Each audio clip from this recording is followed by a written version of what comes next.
Dako naman po tayo sa mga balita sa labas ng bansa. Libo-libong katao ang nagmarcha upang makidalamhati sa pagkamatay ni Iranian President Ebrahim Raisi matapos bumagsak ang sinasakyan nitong helicopter sa kabundukang bahagi ng Iran. Iwinagayway nila ang watawat ng Iran at itinaas sa mga bitbit na placard bilang pamamaalam kay Raisi sa Berjand. Una nang inanunsyo ni Iran Supreme Leader Ayatollah Ali Khamenei ang 5 araw na pagluluksa sa pagkamatay ni Raisi at 6 na iba pa. Ilalagak po ang kanyang mga labi sa Holy Shrine sa Imam Riza sa Mashhad. Sa Harbin, China naman, binulaga ng malakas na gas explosion ang ilang motoristang dumaraan sa isang flyover doon. Ayon sa report, nangyari ang pagsabog mula sa ika-4 na palapag ng gusali malapit sa kalsada. Nagliparan ng debris dahilan upang huminto ang mga motoristang dumadaan sa lugar.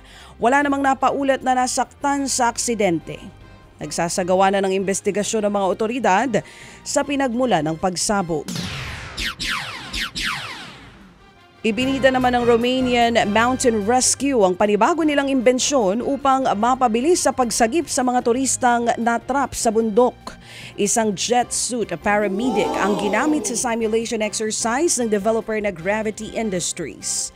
Makatutulong anya ito na mabawasan ang travel time sa pag-akyat sa bundok kaya na lamang sa Transkauloy sa Transylvania na mula sa dating 2 oras magiging 2 minuto na lamang. Kabilang sa naging customer ng kumpanya ang ilang miyembro ng Special Forces at ng militar. Aba, okay.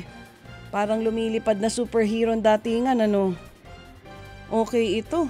From 2 hours to, tama ba yun? 2 minutes? Aba, mahusay. O ito. Ted Filon at DJ Chacha. Ngayon, nasa Radyo 5, 92.3 News FM. Monday to Friday, 6 to 10 a.m.